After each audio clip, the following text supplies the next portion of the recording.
가운데 우리 앞에 보시면서 같이 한번 읽어보겠습니다. 출애굽기 19장 6절 같이 읽습니다. 시작. 너희가 내게 대하여 제사장 나라가 되며 거룩한 백성이 되리라. 너는 이 말을 이스라엘 자손에게 전할지니라. 출애굽기 19장 6절 말씀. 아멘. 감사합니다.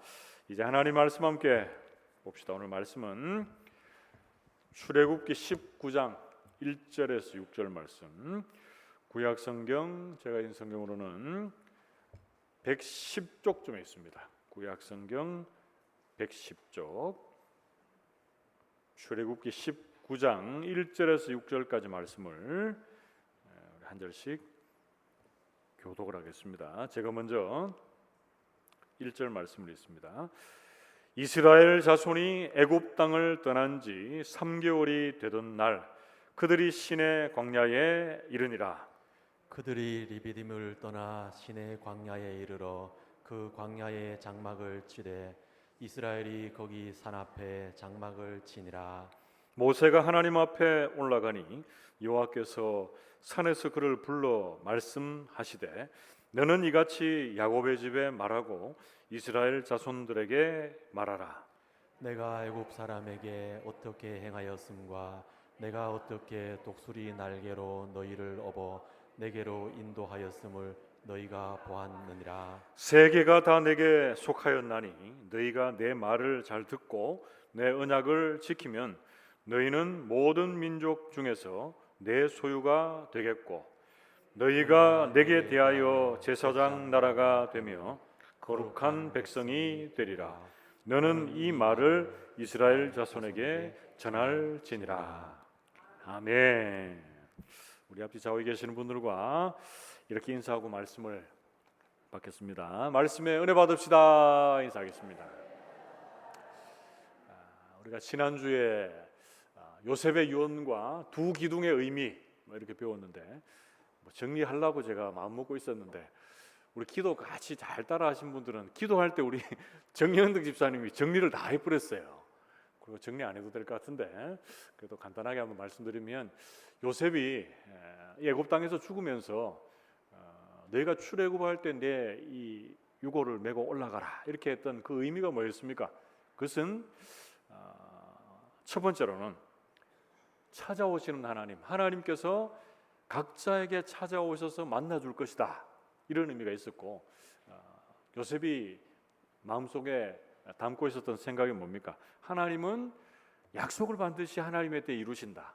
그리고 하나님은 이 땅이 우리의 본향이 아니라 영원한 본향을 사모하게 하시는 하나님이시다. 이런 세 가지의 의미를 나눴고요.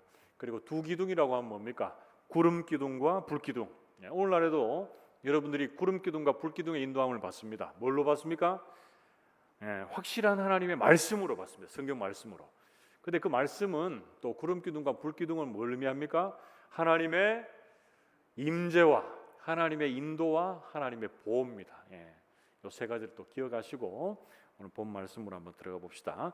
여러분 오늘 나눌 주제 제목을 보면 이제 주제를 알 수 있는데 오늘은 시내산 언약에 대해서 여러분들과 말씀을 나눌 텐데 시내산 언약에 대해서 한 세 가지의 주제로 나누고 그 전에 이 언약의 주도권을 쥐고 계시는 하나님이 어떤 분이신가 그런 부분들을 함께 나누면서 은혜를 받겠습니다. 여러분 지금 이스라엘 백성들이 출애굽기 19장 원래 우리가 이제 13장 하다가 많이 뛰어 넘어왔어요. 19장까지 왔는데 이제 이스라엘 백성들이 지금 어디 있습니까? 이스라엘 백성들이 홍해를 마른 땅과 같이 건넜어요. 13장 이후의 내용들을 쭉 보면 모세가 지팡이를 든 손을 내밀매 큰 동풍이 불어서 홍해가 갈라집니다. 갈라지고 좌우에 큰 벽이 생기고 이스라엘 백성들은 그 홍해를 마른 땅과 같이 건넙니다. 그런데 그 이스라엘 백성들을 추격해오던 애굽의 모든 군사들은 어떻게 됩니까? 다시 모세가 손을 내밀매 바다의 힘이 회복되어서 그 홍해에 다 수장되어 버린. 그래서 여러분 이런 얘기 들어보셨죠? 어떤 사람이 이 성경이 도저히 안 믿어지는 거예요. 그래서 이 홍해는 아마 어찌 보면 이런 개우물 같은 것인데 성경에서 막 이렇게 홍해 막 깊은 바다처럼 이렇게 표현한 것이다. 이렇게 이제 얘기하는 사람이 있었어요. 그런 사람 향해서 우리가 해줄 수 있는 말은 뭡니까? 자, 그럼 그런 개울물에 애굽의 모든 군대가 어떻게 빠져 죽었나 이렇게 이제 말씀하시면 돼요. 자, 그 모든 군대들이 애굽의 군대들이 홍해에 수장이 되고 나서 모세와 이스라엘 백성들은 어떻게 했습니까? 이런 기적을 주신 하나님께 찬양을 하지 않을 수 없었다. 그러니까 하나님께 찬양할 수밖에 없었다는 거예요. 그래서 출애굽기 15장 이후의 내용에 보면 하나님을 찬양하는 그 노래들이 계속 나옵니다. 여러분, 그런데 그 노래가 나온 이후에 얼마 지나지 않아서 이스라엘 백성들 어떻게 합니까? 물이 없어서 모세에게 원망하고 불평하고, 그리고 애굽에서 먹던 고기와 떡이 생각나서 모세와 아론에게 불평합니다. 원망합니다. 그런데 여러분, 모세와 아론을 향한 불평과 원망은 누구를 향한 불평과 원망입니까? 그렇죠, 맞아요. 내가 애굽에서 죽었더라면 더 좋았을 것이다 이렇게 하면서 금세 하나님을 찬양하던 이스라엘 백성들이 하나님을 향해서 불평과 지금 원망을 쏟아내고 있습니다. 여러분, 이 모습 보면 이스라엘 백성들을 향해서 막 우리가 손가락질 할 게 아니고 이 모습이 누구 모습입니까? 저와 여러분들 우리 모습이에요. 우리가 하나님이 기도할 때 어떨 땐 기도 응답이 금방 돼요. 그러면 하나님 막 찬송하다가 어떨 때는 뭐 어려움 찾아오고 기도 응답이 안 됩니다. 그러면 하나님 앞에 막 불평과 원망을 쏟아내고 있는 그 모습이, 이스라엘 백성들의 모습이 바로 그 누구의 모습이 아니라 제 모습이고 여러분들의 모습이다라는 거죠. 하나님께서는 이런 그들에게 또 하나님께서 어떻게 하십니까? 하늘에서 만나와 메추라기를 내리셔서 그들을 배불리시고, 그리고 이 광야에 많은 또 이방 민족들과의 전쟁에서 어떻게 하십니까? 승리케 하세요. 특별히 출애굽기 17장 말씀에 보면 아말렉과의 그 전쟁에서 이스라엘 백성들이 무력으로 전략으로 이긴 게 아닙니다. 어떻게 이깁니까? 모세가 손을 들면 이기고 내리면 져요. 그러니까 이게 이제 영적인 전쟁이에요. 하나님께서 그들에게 승리를 주셨고 그들은 여호와 니시의 그 하나님께 제단을 쌓게 됩니다. 그리고 이제 오늘 본문 말씀에 와서 이스라엘 백성들이 애굽 땅을 떠난 지 얼마 정도 지났다고 합니까? 석 달, 3개월 정도 지났을 때의 일을 우리에게 소개를 해주고 있습니다. 지금 어디에 다다랐습니까?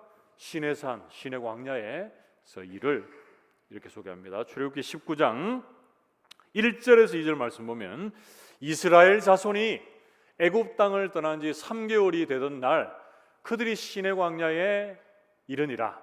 그들이 르비딤을 떠나 시내 광야에 이르러 그 광야의 장막을 치되 이스라엘이 거기 산 앞에 장막을 치니라. 앞에 요 모니터가 계속 꺼졌다 켜졌다 계속 반복하는데 이거는 그 모니터가 좀 문제가 있는 것 같아요. 자, 여러분, 지금 이스라엘 백성들이 시내산에 왔는데 애굽을 떠난 지 3개월이 지났는데 지금 계속적으로 반복되는 말이 뭡니까? 어디에 떠나서 진쳤다는 게 계속 반복되죠. 그래서 이 말씀을 통해서도 이스라엘의 이 본향이 이곳이 아님을 계속적으로 소개를 해주고 있습니다. 이제 이스라엘 백성들은 이곳에서, 그러니까 시내산에서 한 1년여 정도의 시간들을 머무면서 하나님의 백성으로서의 살아갈 그 방법들, 그런 기준들을 배우게 됩니다. 그게 뭡니까, 여러분? 이제 20장 이후에 나오는 십계명 말씀을 봤죠. 십계명 말씀을 받고 출애굽기 19장에는 그에 앞서서 이스라엘 백성들과 하나님 사이에 뭐합니까? 언약을 체결합니다. 언약, 시내산 언약을 체결하는 부분들이 나옵니다. 그래서 그 대표로 이제 모세가 그 하나님 앞으로 나아가는 부분이 출애굽기 19장 3절에 등장합니다. 모세가 하나님 앞에 올라가니 여호와께서 산에서 그를 불러 말씀하시되 너는 이같이 야곱의 집에 말하고 이스라엘 자손들에게 말하라, 이렇게 말합니다. 하나님께서 모세를 부르시고 그에게 말씀하시고 그 말씀을 이제 이스라엘 자손들에게 전하게 하십니다. 여러분, 앞에서 잠시 언급했지만 이스라엘 백성들이 이곳에까지 오기까지의 많은 여정들이 있었습니다. 그런데 그 누구보다도 모세의 그 감회가 남달랐을 것 같아요. 여러분, 모세는 지금 시내산 광야에 딱 이르렀는데 이 시내산이 어떤 장소였습니까? 시내산이 하나님의 부름을 받았던 장소가 이 자리거든요. 떨기나무 불꽃 가운데서 하나님이 모세를 불렀던 그 장소가 여기입니다.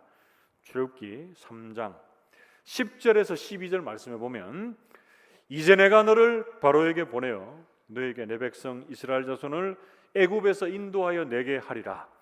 모세가 하나님께 아뢰되 내가 누구이기에 바로에게 가며 이스라엘 자손을 애굽에서 인도하여 내리까. 자, 12절 말씀은 같이 한번 읽어봅시다. 12절 앞에 보시면서 같이 읽읍시다. 시작. 하나님이 이르시되 내가 반드시 너와 함께 있으리라. 내가 그 백성을 애굽에서 인도하여 낸 후에 너희가 이 산에서 하나님을 섬기리니 이것이 내가 너를 보낸 증거니라. 아멘. 이 산에서가 어디입니까? 이 산에서, 시내 산에서. 그러니까 이제 모세는 지나온 시간들을 다 돌아봤겠죠. 자기가 이 광야에서 양치던 자들이었는데, 물론 그 전에는 애굽의 궁정에 있었지만, 근데 40여 년의 시간을 양치는 자로 이렇게 있었는데 하나님이 이스라엘 백성들의 구원자로 보냅니다. 근데 모세가 그거 믿어집니까? 안 믿어집니까? 안 믿어집니다. 그래서 항상 하는 얘기가 뭐였습니까? 하나님이 누구십니까? 라고 하면서 내가 누구이기에 그럽니다. 난 못하겠다는 거죠. 그런데 시간이 많이 다시 흘러서 지금 이스라엘 백성들을 이끌고 홍해를 건너서 시내산에 이르는 모세의 심정이 어떻겠습니까? 하나님이 나를 이렇게 불러서 그 모든 광야에, 이제 본격적으로 광야는 되지 않았지만 애굽에서 출애굽하게 하시고 여기까지 이르게 하셨구나. 감회가 새로웠을 것 같아요. 여러분들도 그런 것 같아요. 지나온 시간들 돌아볼 때 하나님이 나를 뜨겁게 만나주시고 또 지금까지 신앙생활을 하면서 여기까지 이르게 하신 것들을 과거를 한번 쭉 돌아보세요.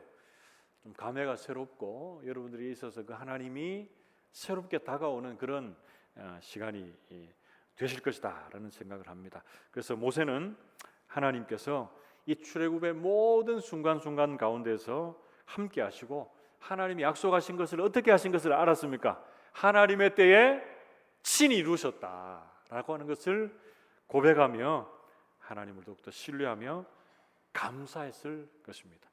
자, 그런데 이스라엘 백성들을 하나님께서 어떻게 여기까지 인도하셨습니까? 좀 더 정확히 말하자면 하나님은 어떤 하나님이 되셔서 이스라엘 백성들을 지금 여기까지 인도하셨습니까? 자, 그걸 좀 알 필요가 있는데 첫 번째는 크게 첫 번째입니다. 어떤 하나님이 되십니까? 사랑의 하나님이 되세요. 사랑의 하나님. 같이 한번 따라해 봅시다. 사랑의 하나님. 하나님 사랑의 하나님이 되시는데 그 안에서 좀 세부적으로 하나님은 구속하시는 사랑의 하나님이 되십니다. 그러니까 쉽게 얘기하면 뭡니까? 이스라엘 백성들을 어떻게 하시는 거죠? 구원하시는 하나님이십니다. 자, 4절 말씀 보면 출애굽기 19장 4절에 내가 애굽 사람에게 어떻게 행하였음과 내가 어떻게 독수리 날개로 너희를 업어 내게로 인도하였음을 너희가 보았느니라 이렇게 말합니다. 여러분 4절 상반절 말씀에 보면 어떻게 얘기합니까? 하나님께서 내가 애굽 사람에게 어떻게 행하였음과 이렇게 얘기하면서 이 4절 하나에 보면 한 절에 계속 누가 했다는 겁니까? 내가 했고 내가 너희들을 내게로 인도했다. 그걸 계속 강조하는 거예요. 그러니까 이 출애굽하고 이스라엘 백성들을 여기까지 인도하신 분이 누구시라는 겁니까? 모세가 아니다. 모세는 그 앞선 인도자, 영도자가 되었고 내가 너희들을 여기까지 인도했다. 그걸 계속 강조합니다. 그러면서 출애굽기 19장 4절 상반절 앞에 보면 내가 애굽 사람에게 어떻게 행하였는지 너희가 안다 이렇게 얘기해요. 애굽 사람들이 어떻게 했습니까? 애굽 사람들 다 심판했잖아요, 그죠? 10가지 재앙으로 다 심판하시되 반대로 하면 어떻게 됩니까? 애굽 사람들은 심판하시되 이스라엘 백성들은 보호하시고 사랑하시고 그들은 구원하시는 그 구속의 사랑으로 여기까지 인도해 주셨다라고 성경 말씀해 주고 있습니다. 이 구속의 사랑은 또 뭘 예표하고 있다고 했습니까? 예수 그리스도의 십자가 사랑으로 그대로 연결이 되는 거예요. 자, 그리고 사랑의 하나님은 또 어떤 하나님으로 이스라엘 백성들에게 다가오고 있습니까? 그 두 번째는 훈련시키시는 사랑입니다. 자, 같이 한번 따라해 봅시다. 훈련시키는 사랑. 그렇습니다. 그들을 여기까지 인도하셨는데 어떻게 인도하셨다고 합니까? 독수리 날개로 새끼가 그 독수리 새끼를 업어서 인도하는 것과 같이 여기까지 인도했다 이렇게 말하죠. 그래서 출애굽기 19장 4절 하반절에 보면 내가 어떻게 독수리 날개로 너희를 업어 내게로 인도하였음을 너희는 보았다 이렇게 말합니다. 여러분 이 말씀은 신명기 32장 10절에서 12절 말씀에 모세의 노래에도 등장을 합니다. 그래서 이스라엘 백성들이 이 신명기 32장에 가보면 이제 이스라엘 백성들은 광야에 이 40여 년의 시간들을 보내고 어디에 있습니까? 이제 바로 가나안 땅에 들어가기 전에 있습니다. 모압 땅에 있어요. 그러면서 이제 모세는 가나안 땅에 들어갑니까? 못 들어갑니까?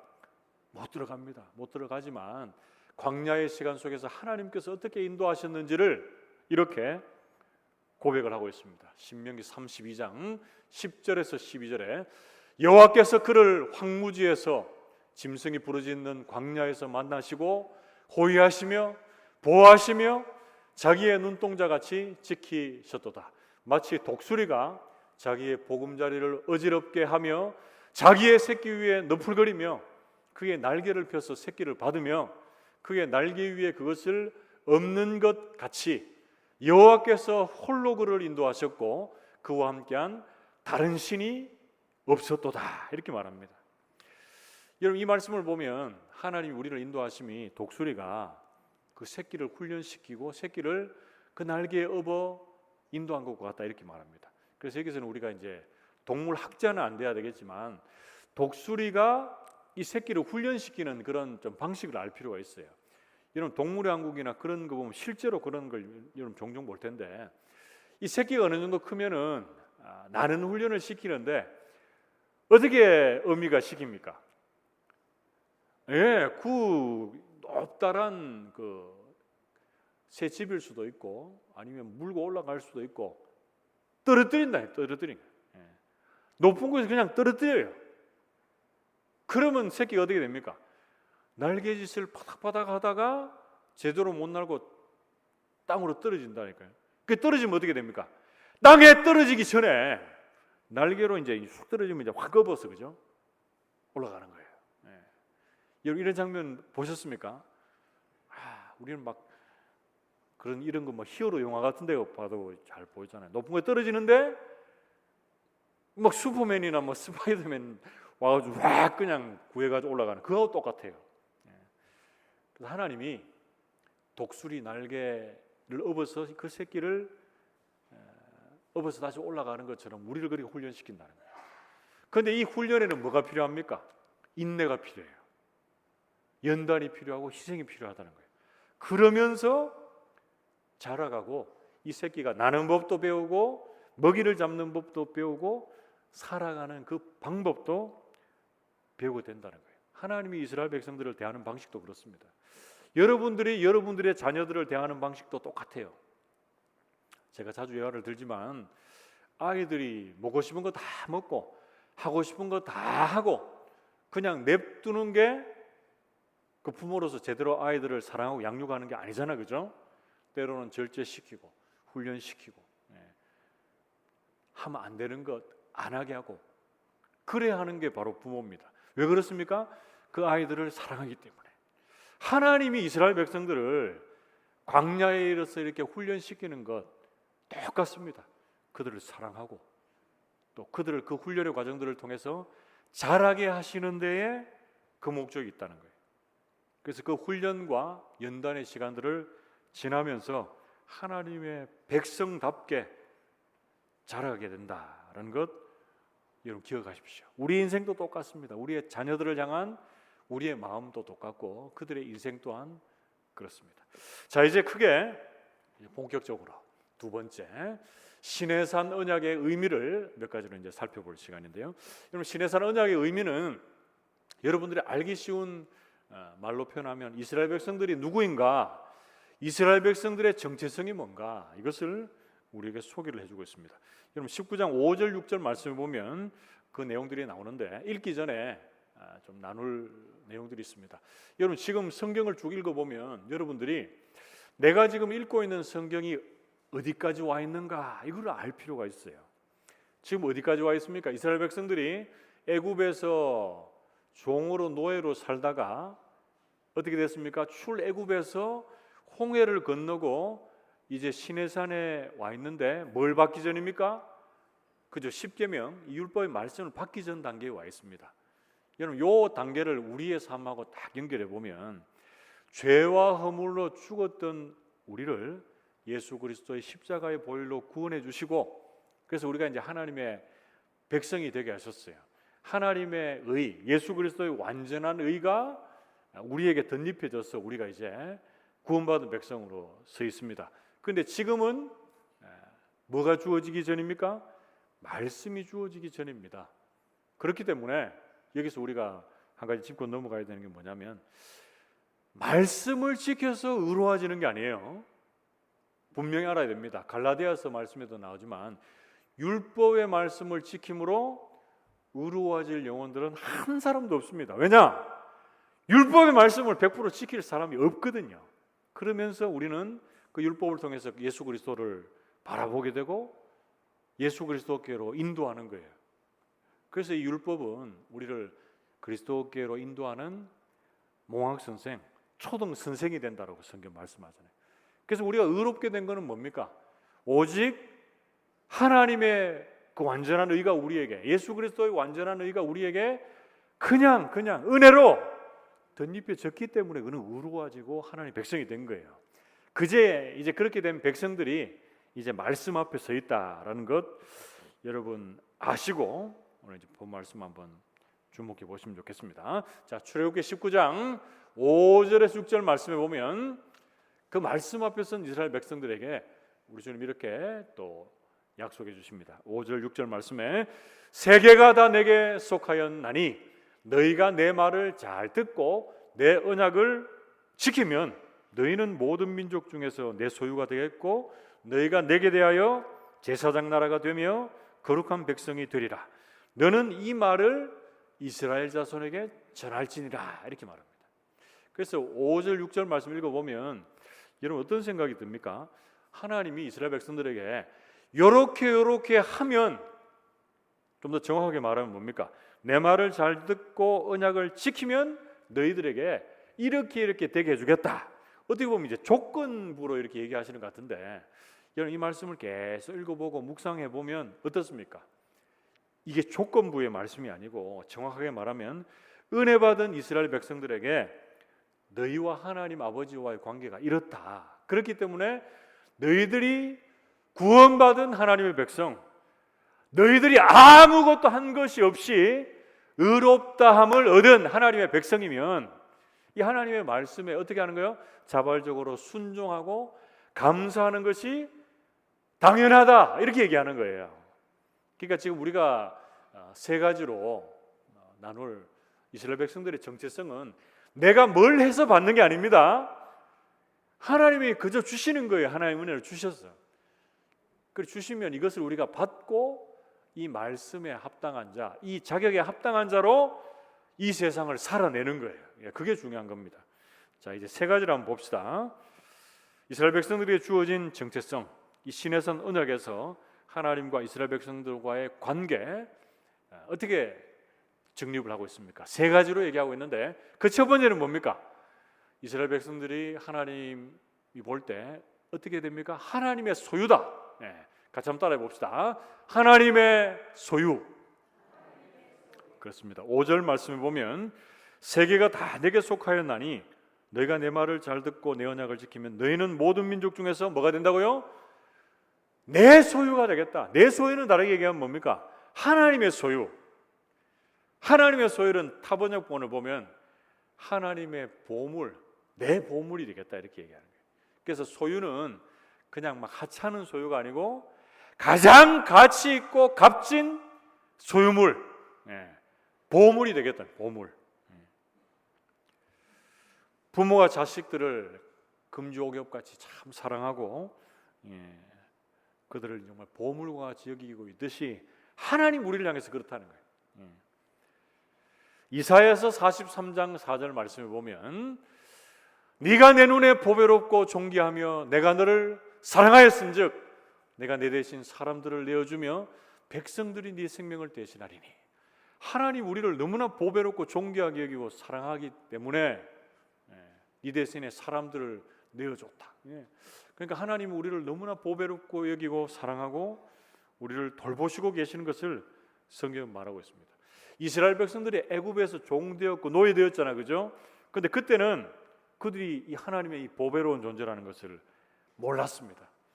죄에 빠졌고 노예 근성 가운데 빠져 있어서 그때도 이미 하나님의 보배롭고 존귀한 존재였는데 그걸 깨닫지를 못하고 있었습니다. 근데 이제는 하나님의 그 크신 사랑과 은혜를 인하여 하나님의 소유된 것을 하나님이 이제 확증해 주시는 거예요. 뭘 통해서? 이 신에 사는 언약을 통해서. 신약에 와서 베드로 사도가 또 이렇게 고백합니다. 디아스포라, 그러니까 흩어진 믿음의 사람들에게 베드로전서 2장 9절 상반절 말씀을 보면 그러나 너희는 택하신 족속이고 왕같은 제사장들이고 거룩한 나라요 뭐라고 합니까? 그의 소유가 된 백성이다. 하나님의 소유가 된 백성이 우리다, 우리. 그러니까 이들이 막 흩어져서 그죠? 복음을 지키려고 막 힘든 시간들을 보내고 있지만 이 말씀을 딱 듣고 뭔가 눈이 번쩍 뜨여지는 거예요. 지금 눈 감고 계신 분들 눈이 번쩍 뜨여지. 내가 예배 때 이렇게 깊이 묵상하며 그냥 지나갈 존재가 아니고 말씀 듣고 은혜 받아야 될 보배롭고 존귀한 하나님의 소유구나. 그걸 알아야 된다는 거예요. 하나님이 여러분들에게 아이고 내 보배다, 내 소유다 이렇게 주님 말씀해 주고 계십니다. 지금 어떤 강사분이 있었어요. 헌신예배에 초대받은 강사분이 있었는데 이분이 헌신예배를 자주 안 나가서 헌신예배 가니까 막 떨리는 거예요. 제가 지난주 헌신예배 갔다 왔잖아요. 저도 뭐 자주 나가는 편이 아니에요. 저는 이제 뭐 가면 무조건 저도 떨려요. 솔직히 우리 교회 예배 인도하는 거는 매주 하고 뭐 자주 하잖아요. 근데 거기 가보면 여러분들보다 인상이 더 안 좋아요. 그래서 누가 왔나 이래 보기도 하지만 그래 저 친구가 와서 무슨 설교하려나 이렇게 더 눈을 이렇게 꼴찌 든다는 말이 맞지만 눈을 이렇게 째려보고 있다니까요. 그러면 좀 마음이 좀 그래요. 그래서 이제 이 목사님도 그랬던 것 같아요. 긴장이 돼가지고 본인도 긴장을 좀 풀고 우리 성도들도 좀 인상 좀 풀고자 서로 이제 인사하는 시간을 가졌는데 이렇게 이제 인사하라고 서로 인사시켰습니다. 당신은 하나님의 보물입니다. 이렇게 이제 인사를 시켰어요. 근데 어떤 분이 졸고 계시다가 이 잘못 들었어요. 잘못 듣고 인사하는데 당신은 하나님의 보물입니다. 인사해야 되는데 당신은 하나님의 고물입니다. 이렇게 인사해요. 보물이 고물이 됐어요. 하나 차이인데 그거 듣고 옆에 분이 얼마나 기분 나빴겠어요. 그러니까 정신 번쩍 차려야 된다는 거예요. 우리는 여러분 제대로 한번 인사해 봅시다. 옆에 분들에게 이렇게 한번 인사해 봅시다. 당신은 하나님의 보물입니다. 이렇게 인사해 봅시다. 당신은 하나님의 보물입니다. 보배롭고 존귀한 존재. 그래서 항상 우리는 두 가지의 존재가 있어요. 보배롭고 존귀한 존재이기도 하지만 또 죄와 허물로 죽었던 존재. 이 두 가지를 다 여러분 알아야 합니다. 그런데 오늘은 내가 정말 이 하나님의 보배롭고 존귀한 보물이다.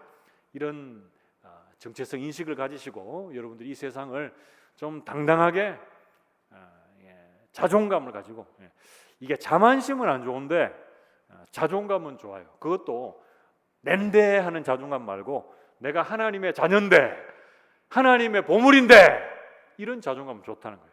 그래서 이런 당당함으로 여러분 사실 수 있기를 축복합니다.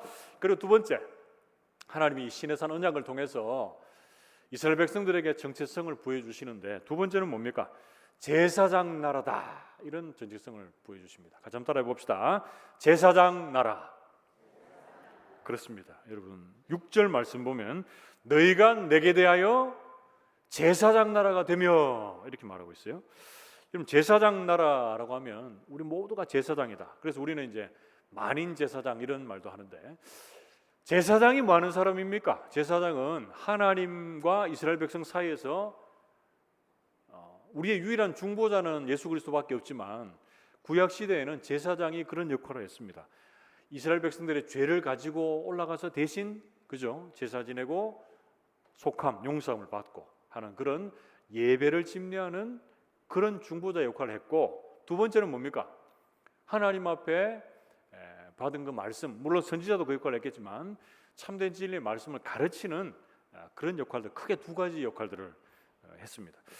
그래서 오늘 여러분들은 이 자리에, 예배의 자리에 나올 수 있는 것은 여러분 한 사람 한 사람이 뭡니까? 우리 유일한 중보자가 되시는 예수 그리스도 때문에 죄와 허물로 죽었던 자들이었는데 이렇게 예배의 자리에 예배 드리는 자로 세우셨어요. 특권이죠, 특권.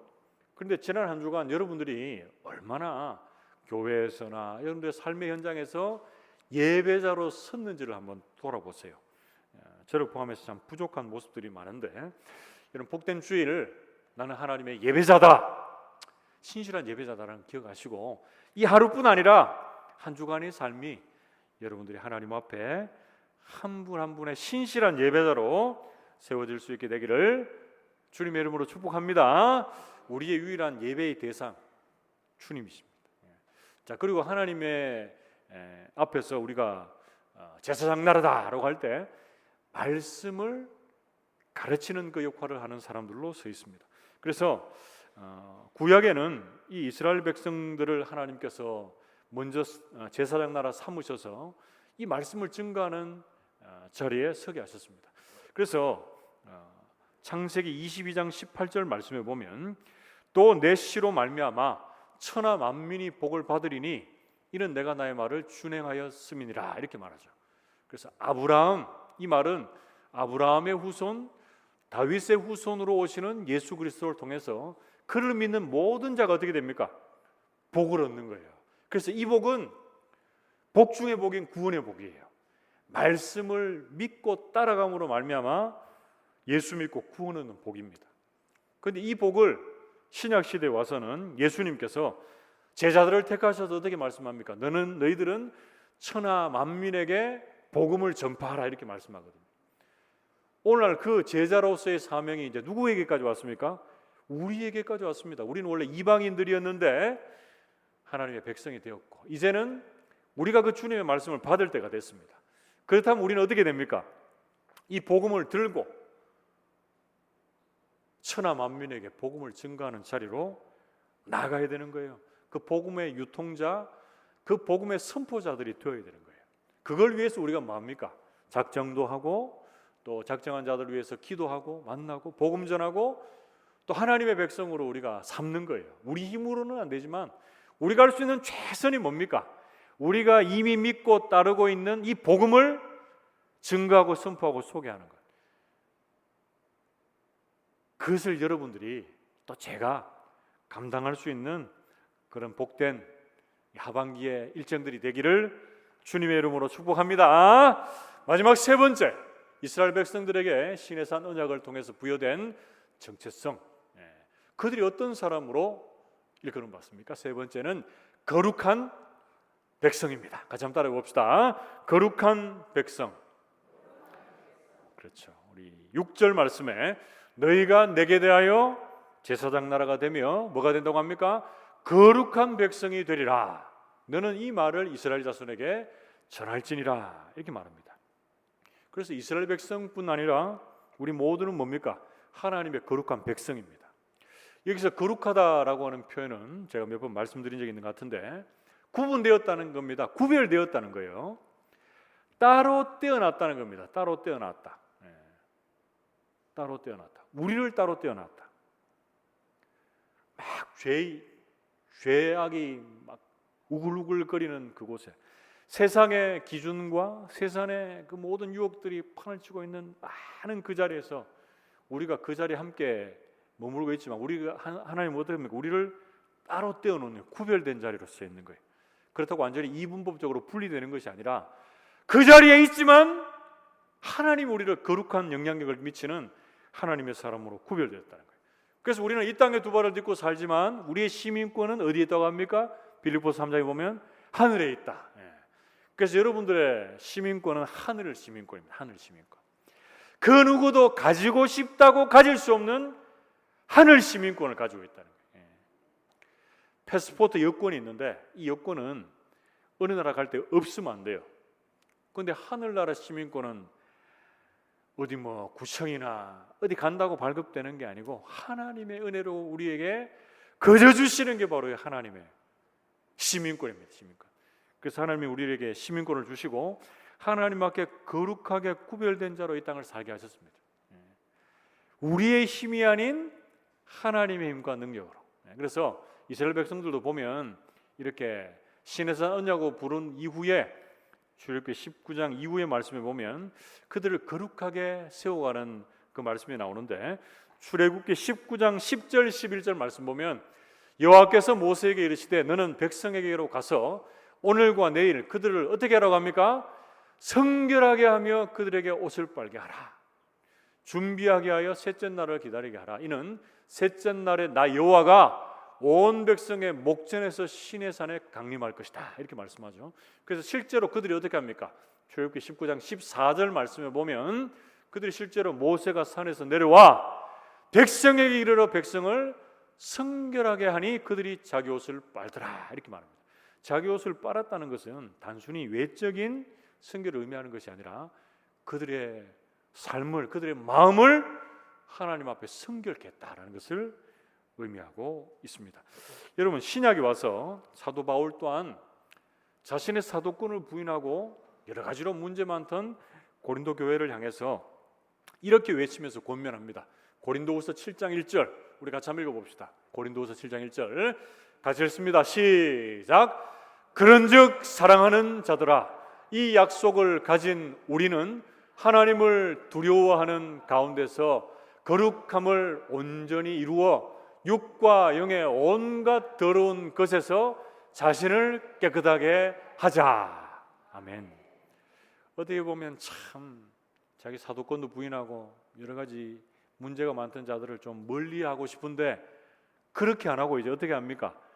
그들을 품습니다. 너희는 이 땅에 보이는 것에 소망을 주는 자들이 아니라 보이지 않는 것, 하늘의 영원한 것을 소망에 두고 있는 하나님의 사람들이다.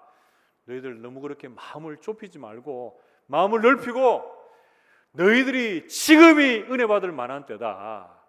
지금이 구원의 날이다. 이 하나님을 제대로 믿고 받고 하나님의 백성으로 살아가라라고 하면서 그들에게 권면하고 있는 뭡니까? 이 하나님의 약속을 어찌 보면 소개하면서 하나님을 두려워하는 가운데서 거룩함을 온전히 이루어 육과 영의 온갖 더러운 것에서 자신을 깨끗하게 하자, 이렇게 말하고 있습니다.